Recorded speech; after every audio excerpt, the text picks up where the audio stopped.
The throne room floated high above the clouds, a massive structure of crystal and steel that defied gravity itself. Empress Velrania stood at the window, her pale blue skin catching the light of 3 suns. She had ruled the galaxy for 300 years, and every star she could see belonged to her. "Another report, Your Majesty," her advisor Morveth said, his tentacles holding a datapad. "Sector 447 has pledged their loyalty. The rebellion there is finished." Velrania smiled. It was always the same. Species rose up, thinking they could challenge her power.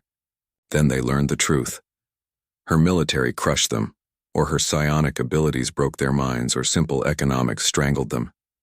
In the end, they all knelt. "Good," she said. "What else?" "Something unusual, Majesty. Our deep space scanners found unknown signals in the outer rim, grid section Zeta 9. Primitive faster-than-light drives. The signatures suggest a new species." The Empress turned from the window. This was mildly interesting. New species were rare these days. She had conquered most of the galaxy already. "Send the integration fleet. Standard procedure." Morveth hesitated. "Should we scan their homeworld first?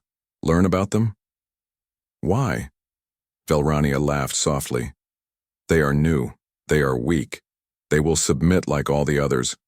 I have done this 10,000 times, old friend. Send the fleet."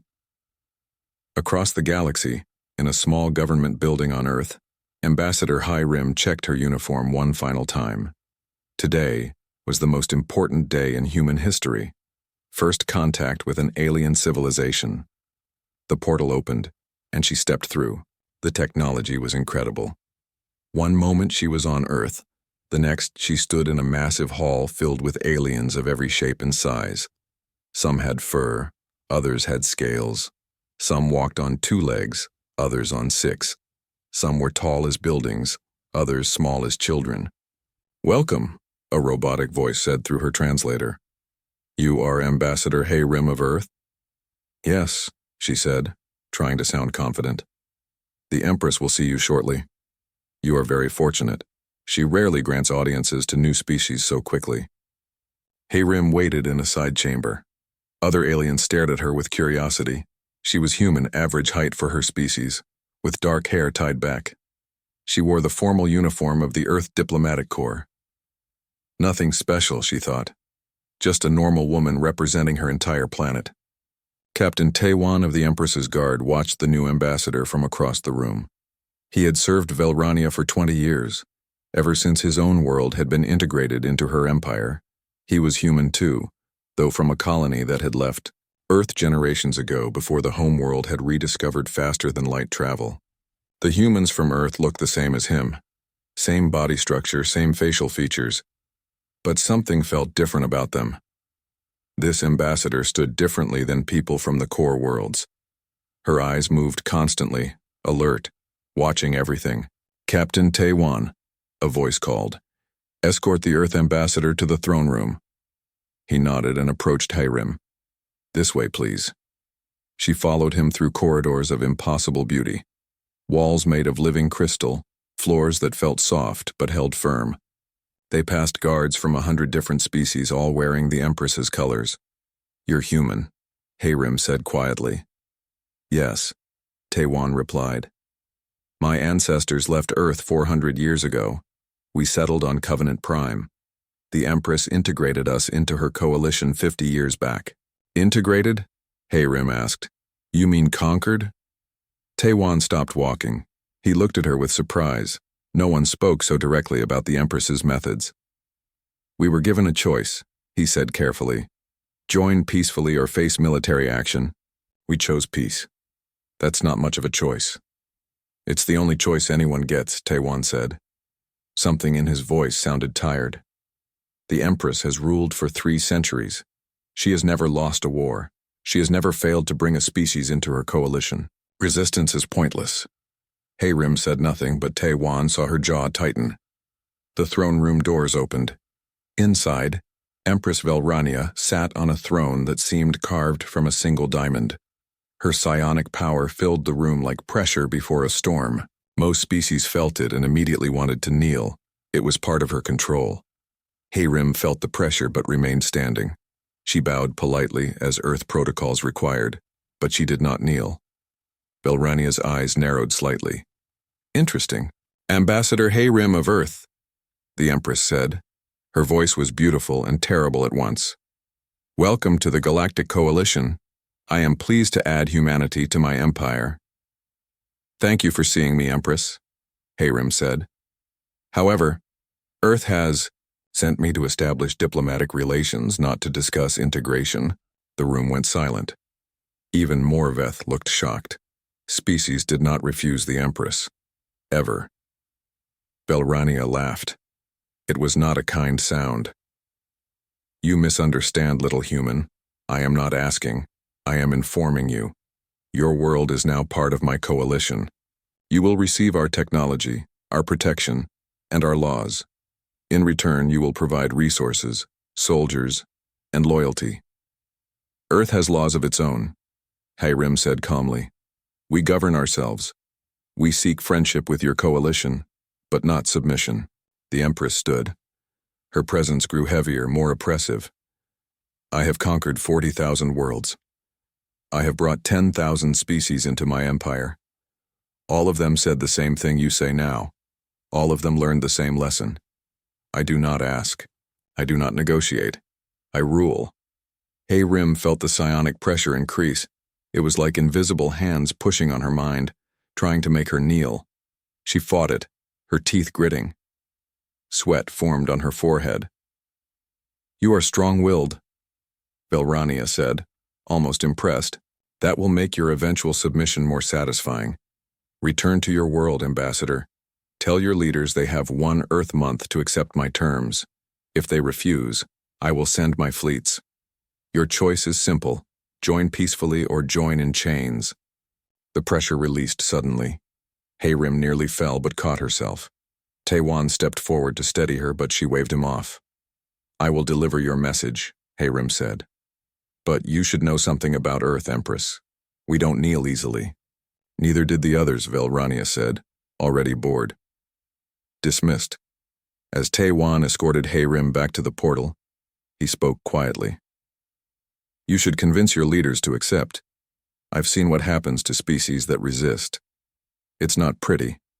"Tell me something, Captain," Hayrim said. "Are you happy, living under her rule?" Taiwan opened his mouth to answer, then closed it. He had never really thought about it before. Happy? He was alive. He had a position. He served. Was that happiness? "It doesn't matter if I'm happy," he finally said. "It matters that I survive." "Maybe survival isn't enough," Hayrim said. She stepped through the portal and vanished. Taiwan stood there for a long moment, her words echoing in his mind. For the first time in 20 years, he wondered if the Empress could be wrong about something. Back on Earth, Hayrim delivered her report to the United Earth Council. She told them about the Empress, about her demand, about her power. "What do you recommend?" the council president asked. Hayrim thought about Captain Taiwan's tired eyes. She thought about the thousands of species living under the Empress's control. She thought about freedom. "I recommend we prepare for war," she said. High Chancellor Morveth studied the data with growing concern. Something was wrong with the readings from Earth. Very wrong. "This cannot be correct," he muttered, checking the numbers again. "Run the scan again. The equipment must be malfunctioning." The technician, a small creature with 4 eyes, checked everything. "No malfunction, Chancellor. The readings are accurate.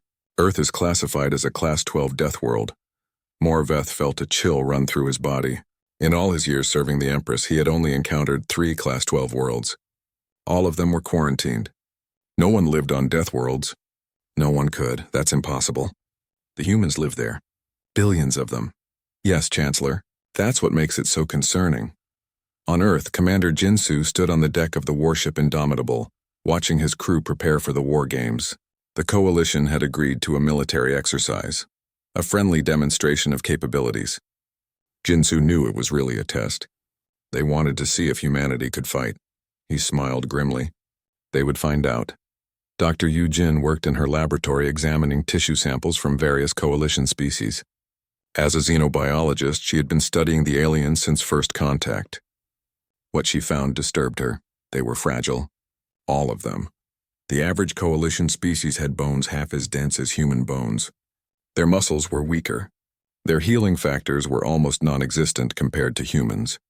One sample showed an alien whose heart had stopped from stress alone. Just stress, she compared it to human biology. Humans had redundant organs. If one kidney failed, the other took over. Human bones could heal from breaks in weeks. Human muscles could grow stronger under stress. The human immune system fought diseases that would kill most coalition species in hours. We're not just stronger, she said to herself. We're built to survive. Her assistant, a young researcher, looked up from his console. Dr. Yujin, I found something strange in the historical database. There are only 47 known Class 12 Deathworlds in the entire galaxy. Most are quarantined because they're too dangerous for settlement. What makes them so dangerous? High gravity, dangerous predators, extreme weather, aggressive diseases. The list goes on. According to this, the survival rate for coalition species on Class 12 worlds is less than 1%. He paused. Earth is classified as Class 12. Yujin felt her heart beat faster. What's the gravity rating on most coalition worlds? 0.6 standard G. Earth is 1 full G, Yujin said slowly. We've been living our entire existence in higher gravity than most of the galaxy. No wonder we're stronger. The realization hit her like a physical force. Humans weren't just another species. They were apex predators from a nightmare world, and they had just walked into a galaxy of prey. The war games began in the neutral zone, an empty section of space monitored by both sides. Commander Jinsu commanded a single Earth destroyer against 3 coalition frigates. The odds seemed fair to the coalition observers. They were not fair. Jinsu's tactical display showed the enemy positions. He studied them for exactly 3 seconds, then gave his orders. Helm full burn on heading 270. Weapons, target the lead ship's engines. The Indomitable moved with speed that shocked the coalition captains. Earth ships were built heavier, stronger, designed for the high-gravity battles near their homeworld. But they were also fast. The first coalition frigate exploded before its captain could react. The second tried to maneuver, but Jinsu had predicted the move. The Indomitable's weapons tore through its shields like paper. The third frigate retreated, sending distress signals. The entire engagement lasted 4 minutes. The coalition observers watched in stunned silence. One human ship had destroyed 2 of their vessels and routed a third. This was supposed to be a friendly exercise. How? One observer whispered. That night, a small incident occurred in the coalition capital's entertainment district. Private Wu Jin, a young Earth soldier, had too much to drink. He got into an argument with some coalition security guards. The guards tried to restrain him. Standard procedure. They had done this thousands of times with troublesome visitors. Wu Jin, drunk and confused, pushed back. Just a simple shove. Just trying to get free. 3 guards went flying. One crashed through a wall. Another broke 4 bones. The third suffered a concussion. Wu Jin, horrified, immediately surrendered. He had not meant to hurt anyone. He had just pushed them. Normal strength. Nothing special, but it was not normal to the coalition species. Security footage spread quickly through diplomatic channels. Analysts studied it frame by frame. A single human, intoxicated and not even trying to fight, had hospitalized 3 trained guards with casual movements. What are these creatures? Someone asked. Morveth brought all the data to Empress Velrania. Scan results, wargame recordings, the security footage. He laid it all before her. Majesty, I believe we have made a serious miscalculation about the humans. Velrania watched the recordings with growing interest, then concern. Then, for the first time in many years, something that might have been fear. They are Deathworlders, Morveth said. True Deathworlders. Everything about them is designed for survival in conditions that would kill our people in days. Their strength, their endurance, their healing, their aggression, they are not like other species. I have faced strong species before, Velrania said, but her voice lacked its usual confidence. Not like this, Majesty. I've been reviewing the data. Humans have no natural predators on their world because they are the natural predators. They hunt by exhaustion, chasing prey until it collapses from fatigue. They can run for days without stopping. They can survive injuries that would be fatal to us, and their minds... He hesitated. What about their minds? Preliminary scans suggest resistance to psionic manipulation. Something about their neural patterns, Life on a death world required creative, unpredictable thinking. Their brain structure evolved differently than ours. Velrania stood and walked to her window. Below her, perfect city sprawled in geometric harmony. 300 years of absolute control, 10,000 species under her command. They refused to kneel, she said quietly. Yes, Majesty. Then I will break them. Summon Ambassador Hayrim. I will demonstrate what happens to those who defy me. 2 days later, Hayrim was arrested on false charges. She was brought before the Empress in chains. You could have avoided this, Velrania said. You could have convinced your people to accept my rule peacefully. Now you will serve as an example. The Empress's psionic power crashed into Hayrim's mind like a tidal wave. It was agony. Velrania's consciousness invaded every thought, every memory, every piece of who Hayrim was. The Empress searched for the breaking point, the place where she could take control. But something was wrong. Hayrim's mind was chaotic, unpredictable, constantly shifting. Velrania's power worked on species with ordered, logical thought patterns. Human minds were different. They jumped from thought to thought, made illogical connections, felt emotions that influenced every decision. It was like trying to hold water. The harder Velrania squeezed, the more it slipped away. Eventually, Velrania succeeded in dominating Hayrim, but it took far more power than it should have. The Empress was breathing hard, something she had not done in decades. Lock her in the detention center, Velrania ordered. Send a message to Earth. Tell them their ambassador belongs to me now. They have 1 week to surrender, or I will destroy their world. The message reached Earth within hours. Commander Jinsu read it in his quarters aboard the Indomitable. His jaw clenched. Hayrim had been a friend, more than a friend if he was honest with himself. He walked to the bridge.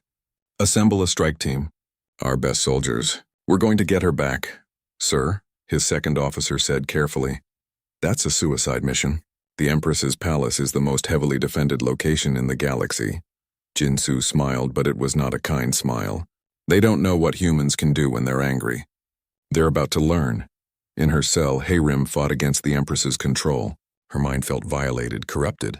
But deep inside, in a place Velrania had not quite reached, a spark of defiance remained burning. Earth did not kneel easily. The Empress would learn that lesson the hard way. The Fifth Armada was the pride of the Empress's fleet. 500 warships commanded by Admiral Kreshitar, a veteran of 100 campaigns. They had never lost a battle.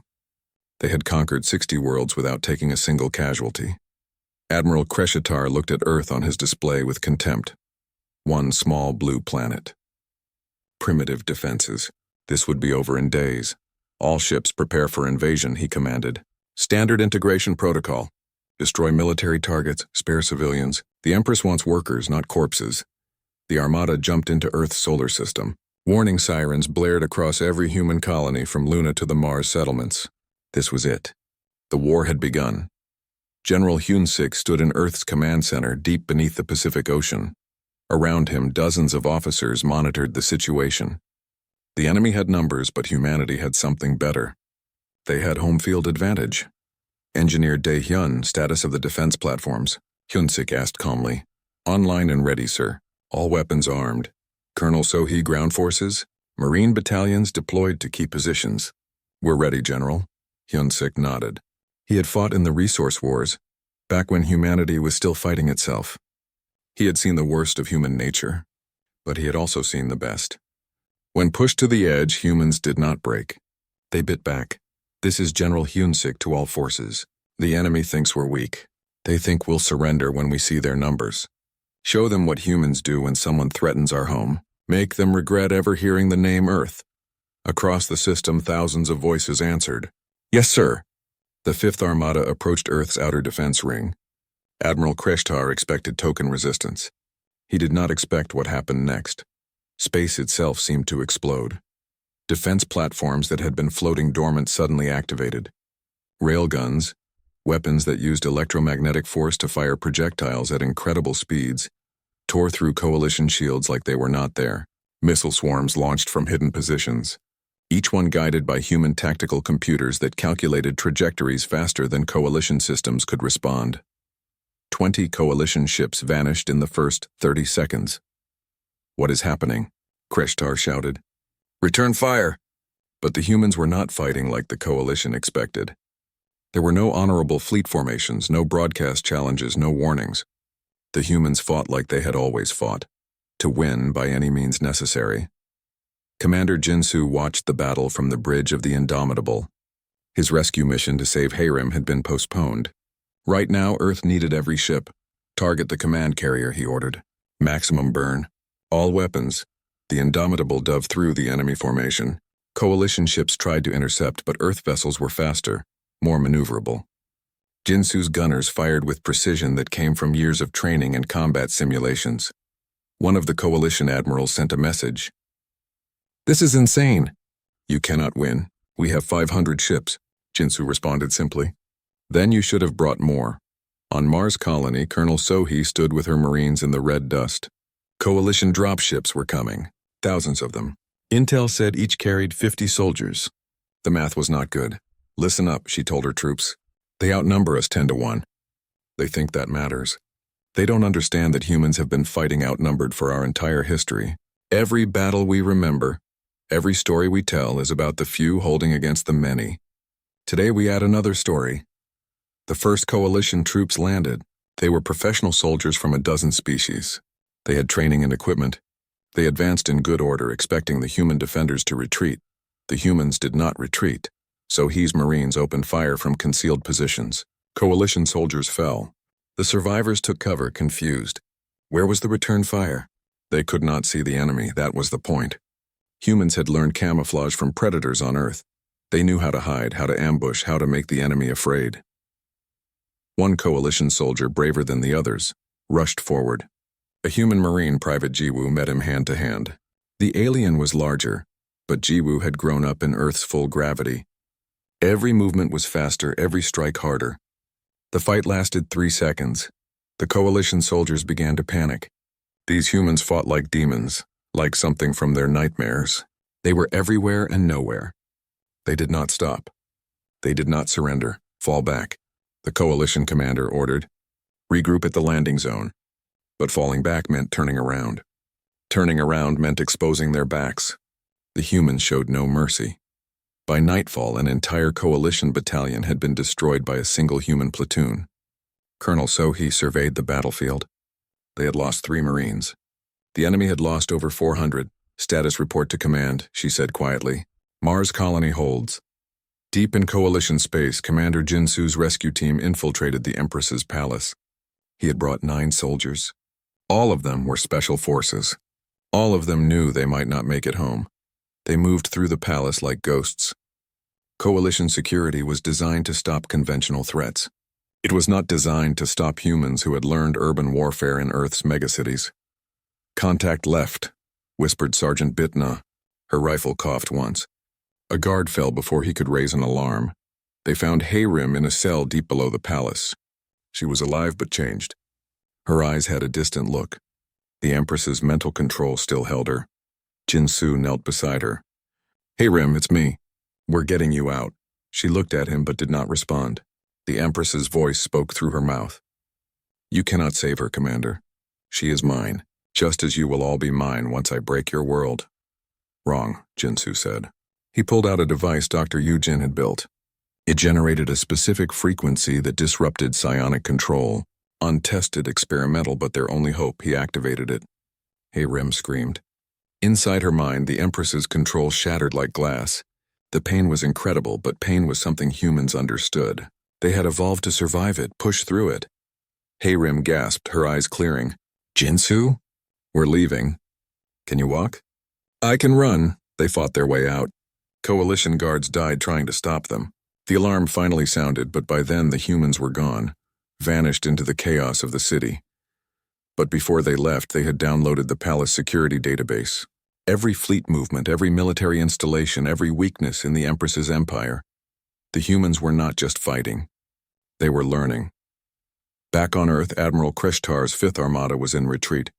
They had lost a third of their ships. The humans had barely lost any. This was not a battle. This was a massacre. "Report to the Empress," Kreshtar said, his voice shaking. Tell her the humans are not like anything we have faced before. Tell her we need reinforcements. Tell her," he paused. "Tell her we might lose." Bellarania received the report in her throne room. She stood in silence for a long moment. Around her, advisors waited nervously. How? She finally asked. How can primitives defeat my armada? Morveth spoke carefully. They are not primitives, Majesty. They are survivors. Everything about their evolution, their culture, their thinking is designed for war. They do not fight for glory or honor. They fight to win, and they will do anything, sacrifice anything to protect their home. The Empress's hands clenched. Then I will show them true power. Prepare the 2nd, 3rd, and 4th armadas. We will overwhelm them with numbers. Majesty, Morveth said, perhaps negotiation. No. Vilrania's voice echoed with psionic power. I have ruled for 300 years because I never show weakness. If I negotiate with Earth, every species in my empire will think they can challenge me too. The humans will submit or they will die. There is no other option. But deep down, for the first time in her long life, Empress Vilrania felt something unfamiliar crawling up her spine. It took her a moment to recognize the feeling. Fear. On Earth, Commander Jinsu delivered Hayrim safely home. She was weak, traumatized, but alive. As she recovered, she told them everything she had learned about the Empress. She is powerful, Hayrim said. But she is not invincible. Her empire is held together by fear. If we can break that fear, if we can show other species that she can be defeated, the entire empire might collapse. General Hyun-sik considered this. Then we do not just defend Earth, we take the fight to her. A counter-offensive, Jinsu said. Sir, we barely survived their first attack. Exactly. They expected us to break. We did not. Now they're afraid. Fear makes people make mistakes. We exploit those mistakes. Hyun-sik smiled grimly. Besides, do you really think humans are going to sit here and wait for the next attack? That's not how we work. We hit back. We hit hard. Around the room, heads nodded. It was decided. Earth would not just fight for survival. Earth would fight for victory. Captain Yunha guided her ship, the Horizon's Edge, through the debris field of the Coalition's defeated 5th Armada. Her mission was reconnaissance, but what she found changed everything. A distress signal, not from Coalition forces. From someone else. This is Captain Yunha of Earth Vessel Horizon's Edge. We read your signal. What is your situation? The response came in broken translation. Please, help us. We are Talvine refugees. The Empress. She will kill us for this transmission. But we saw what you did. You defeated her fleet. We did not think it was possible. Yunha's heart beat faster. Where are you? Station Gamma 7, a prison facility. But not just us. There are Talvine across the galaxy. Forced to work in her factories, fight in her armies. We want to be free. Can you help us? Yunha looked at her crew. They were a small ship. They could not fight an army, but they could do something else. I need to know something first, Yunha said. If we help you, if we give you weapons and training, will you fight for your freedom? Yes. 1,000 times yes. Then we have a deal. Agent Minjai sat in a dark room on a neutral station, meeting with representatives from 6 different species. All of them had sent messages after hearing about Earth's victories. All of them wanted the same thing, freedom. The Empress controls us through fear, said a representative from the Corvin species. We have weapons, but we are afraid to use them. She will destroy our worlds if we rebel. Minjai leaned forward. Then we make sure she cannot destroy your worlds. Earth will provide support, military training, tactical knowledge, coordination, but you have to be willing to fight. We cannot do this for you. Why would you help us? Asked another representative. What does Earth gain? Allies, Minjai said simply. The Empress wants to conquer us. We could fight her alone, maybe even win. But how many humans would die? How many years would it take? Or we could help you, and together we could end her empire in months. The enemy of my enemy is my friend.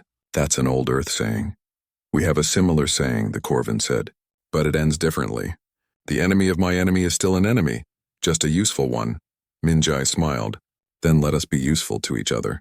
When this is over, we can worry about what comes next. Right now, we have a common enemy. Let's deal with her first. One by one, the representatives agreed. A network began to form. Species that had been conquered decades or centuries ago, all coordinating in secret, all preparing for the moment when they would rise up together. And at the center of it all was humanity, teaching them how to fight. Sergeant Bitna ran training exercises on a hidden moon base with a group of Talvine soldiers. They were eager but inexperienced. The Empress had kept them weak on purpose. Fighting is not about strength, Bitna told them. It is about thinking. The Empress's troops follow orders. They do what they are trained to do. That makes them predictable. We use that against them. She demonstrated guerrilla tactics. Hit and run, ambushes, sabotage. The Talveen learned quickly. They had been oppressed for so long, their anger gave them focus. Remember, Bitna said, you are not fighting to die bravely. You are fighting to win. Dead heroes cannot free their people. Live soldiers can. The Talveen had a saying in their language. She could not pronounce it, but the translation was beautiful. A spark in the dark becomes a flame in the dawn. Yes, Bitna said. Exactly that. On Earth, General Hunsik coordinated the growing alliance. Maps covered his walls showing the Empress's empire.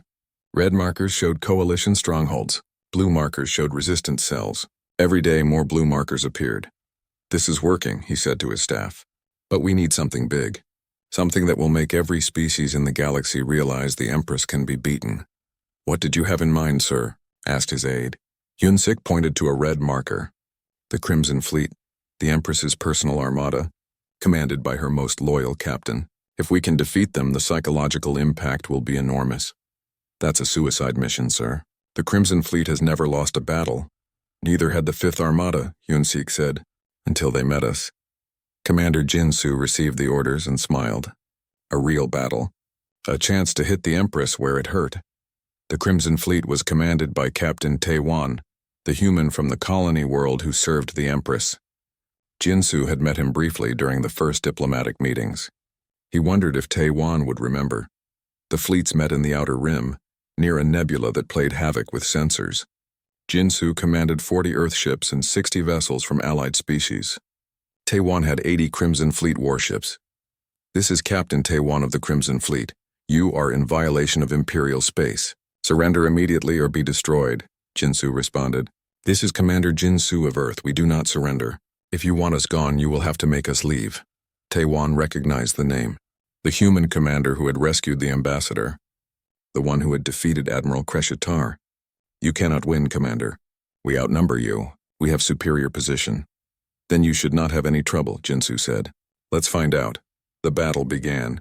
The Crimson Fleet fought with discipline and precision. They were good. But good was not enough. Earth's ships moved in patterns the coalition could not predict. They used the nebula for cover, appearing and disappearing. Allied vessels targeted specific weaknesses Jinsu's tactical officers had identified. The battle became chaos. Captain Taewan watched as his perfect formation fell apart. These were not the scared, weak species he was used to fighting. These were warriors fighting for something more than orders, fighting for freedom.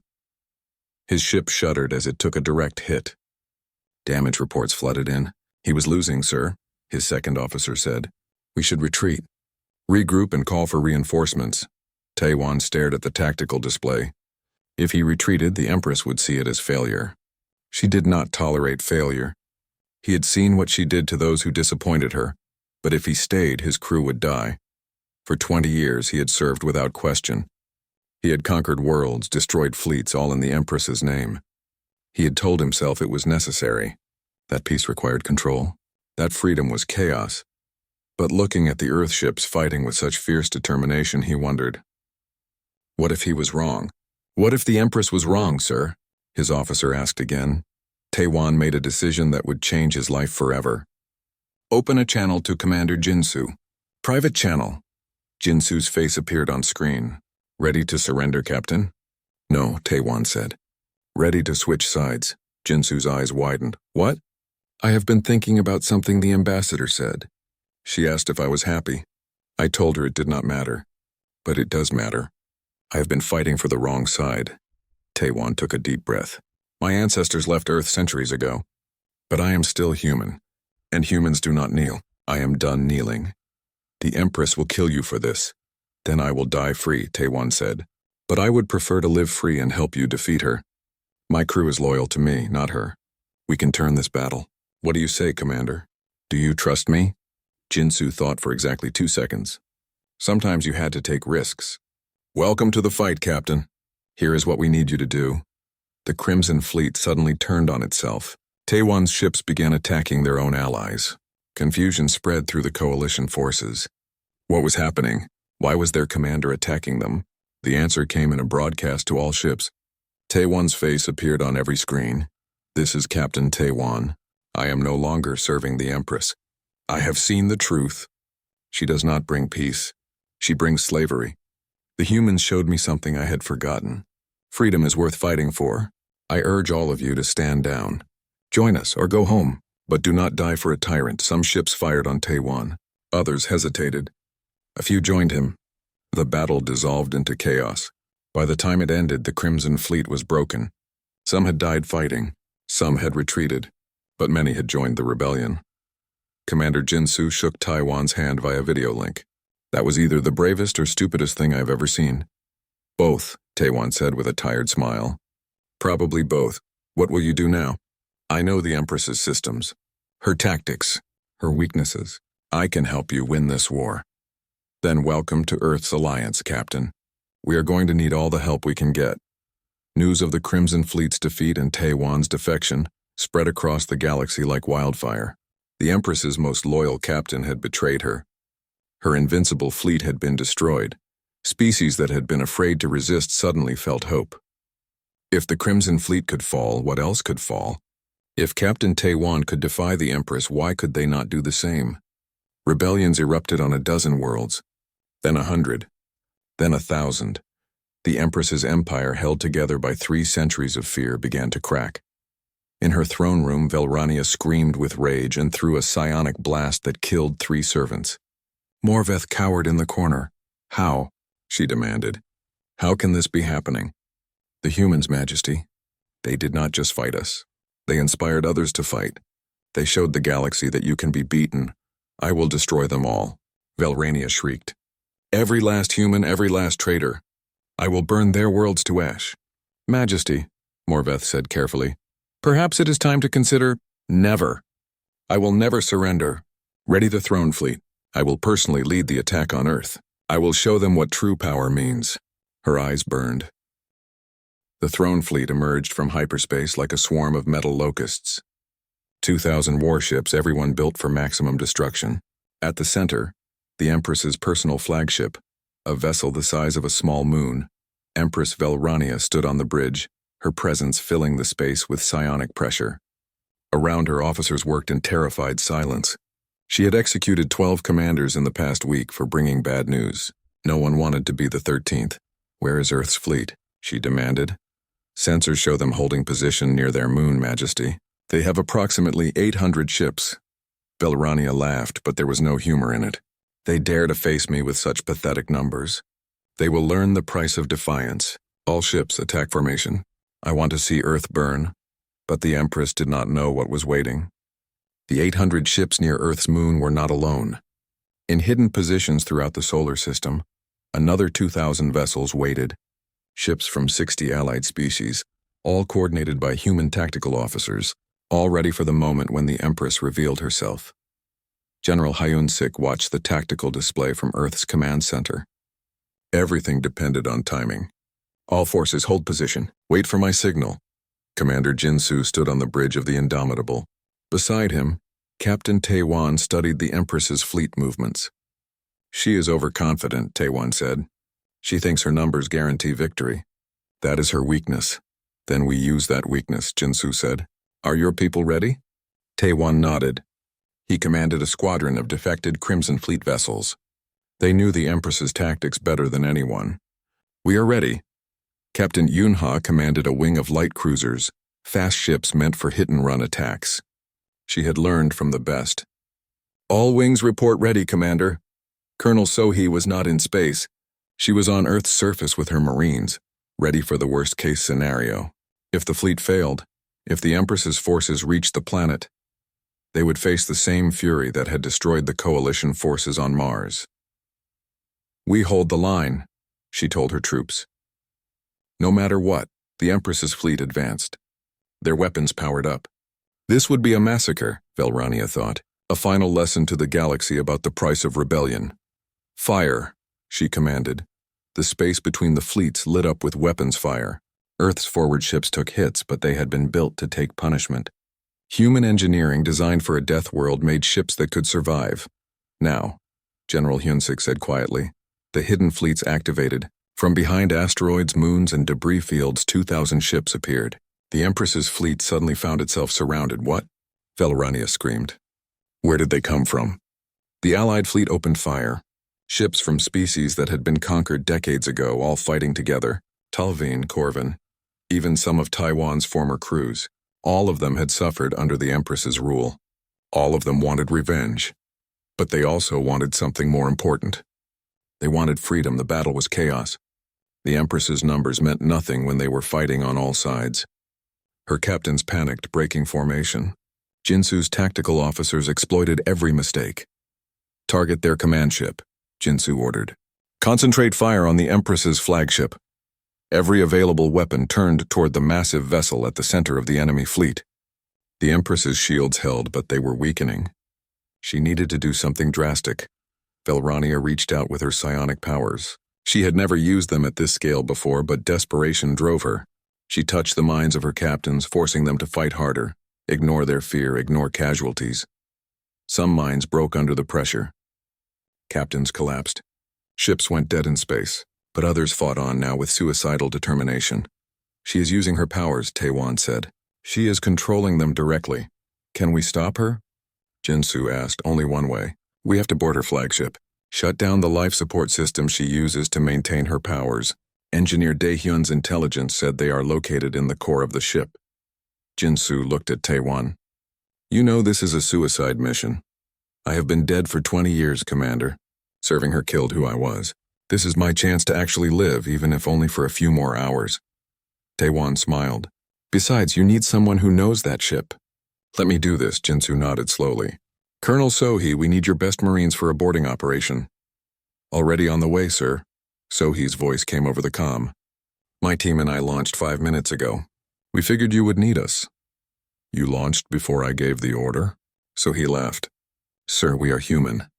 We do not wait for permission to do what needs to be done. We will meet Captain Taewon at the rendezvous point. The boarding team included Sohee, Taewon, Sergeant Bitna, and 20 of Earth's finest Marines. They flew toward the Empress's flagship in a small stealth ship, dodging weapons fire and debris. This brings back memories, Bitna said. Remember when we rescued Ambassador Hayrim? That was supposed to be impossible too.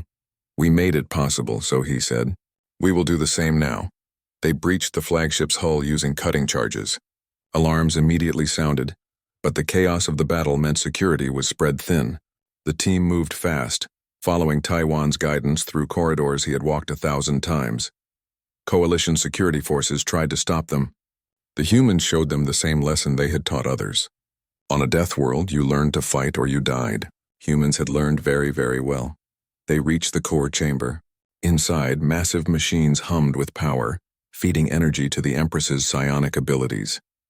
Engineer Daehyun had been right. This was how she maintained her power over such distances. Plant the charges, Sohee ordered. We have 2 minutes before security overwhelms us. But the Empress knew they were there. She had felt their intrusion into her ship, and she was coming. Velrania moved through the corridors with inhuman speed. Her guards followed, but she was faster. These humans dared to invade her personal vessel. They would pay with their minds and their lives. She found them in the core chamber. The leader, a female with colonel insignia. The traitor Taewon, and others, all of them radiating that chaotic, unpredictable human energy she had learned to hate. You cannot win, Velrania said, her voice echoing with power. I am eternal.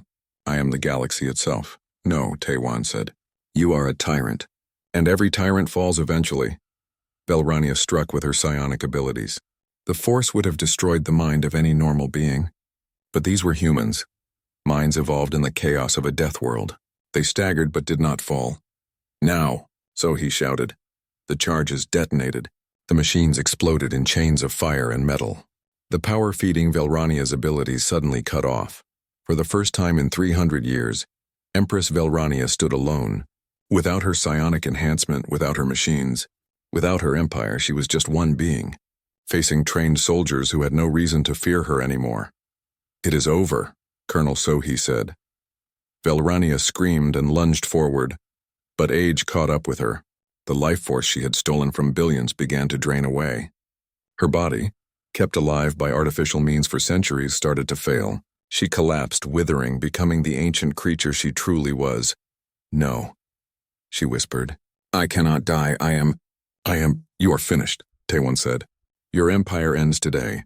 Captain Yunha broadcast the scene across the galaxy. Every screen, every communication device showed the Empress's fall. The tyrant who had ruled for 300 years lay dying on the floor of her flagship, powerless and defeated. Across the galaxy, species saw the broadcast and understood. The Empress was not immortal. She was not invincible. She was just one being, and she had fallen. The psychological impact was immediate.